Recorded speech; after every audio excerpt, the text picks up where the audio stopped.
Kikao kilichofanyika kati ya Urusi pamoja na Marekani katika kufikia makubaliano ya mpango wa amani vita vinavyoendelea huko Ukraine vimekwama kutofikia makubaliano yale ambayo yalipangwa kutokana na kutokuelewana kati ya pande hizo mbili kati ya Marekani pamoja na Ukraine. Kama ni mara ya kwanza kutazama channel yetu, basi bonyeza neno subscribe chini ya video hii ili mradi wa kwanza kupata taarifa zetu ndani na nje ya mipaka ya Tanzania. Usisahau kusubscribe YouTube channel yetu @VorNews.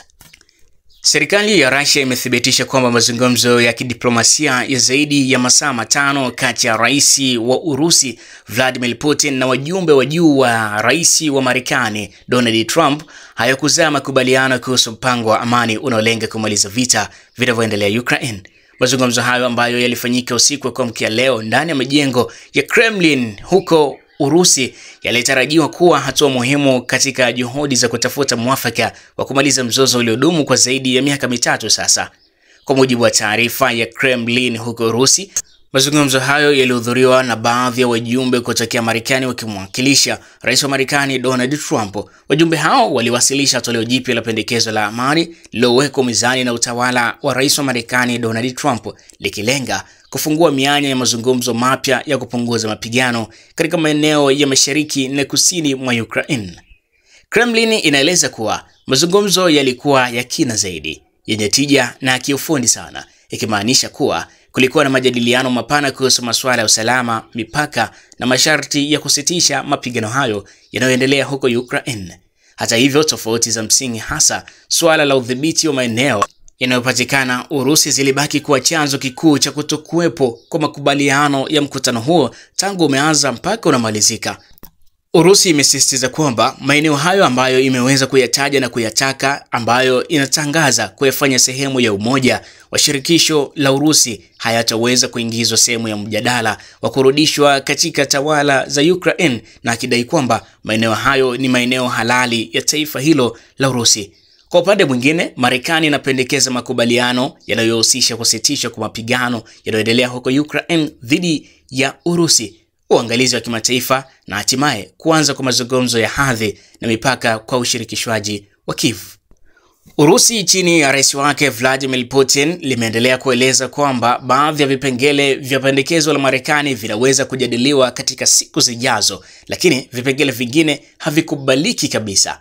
Miongoni mwa masharti yanayojumuishwa katika swala la kumaliza mapigano yanaendelea huko Ukraine yanahusiana na uwepo wa kijeshi wa Urusi katika maeneo ya mpakani na dhana ya kuanzishwa kwa ramani mpya za kisiasa katika maeneo hayo. Wajumbe walioweza kumwakilisha rais wa Marekani Donald Trump wameweza kuelezea kupitia msemaji wao, walisema wanarudi Washington DC kuandaa marekebisho mapya ya pendekezo hilo na kusaidia kuweka msingi wa duru nyingine ya mazungumzo ambayo yatakuwa chanzo ama chachu ya kumaliza mgogoro unaoendelea huko Ukraine pamoja na Urusi. Wameeleza kuwa rais wa Marekani Donald Trump anaamini bado kuna nafasi ya kufikiwa kwa amani ikiwa pande zote mbele zitabadilika na kuonesha utayari wa kujadiliana kwa uaminifu, na akiamini kwamba mgogoro ule lazima ufikie tamati. Pamoja na majadiliano hayo, Kremlin imesema hadi sasa hakuna ratiba rasmi ya mkutano wa moja kwa moja kati ya rais wa Urusi Vladimir Putin pamoja na rais wa Marekani Donald Trump, jambo linaloashiria kwa mazungumzo hayo kwenye hatua ya mwanzo hajafikia kiwango cha viongozi wakuu kuingilia moja kwa moja kutatua hiki ambacho kinatajwa kuwa ni mzozo usiofikia mwafaka. Mzozo wa Ukraine ambao umeleta athari kubwa za kiusalama, kiuchumi na kibinadamu unaendelea kuwa kipengele muhimu katika siasa za kimataifa. Nchi za Ulaya pia zimeonyesha wasiwasi kuhusu mwelekeo wa mazungumzo hayo, zikisisitiza umuhimu wa kuhakikisha kuwa Ukraine inashirikishwa kikamilifu na kwamba matokeo yoyote ya kidiplomasia yanaheshimiwa na uhuru wa mipaka yake yote inatimizwa kwa wakati.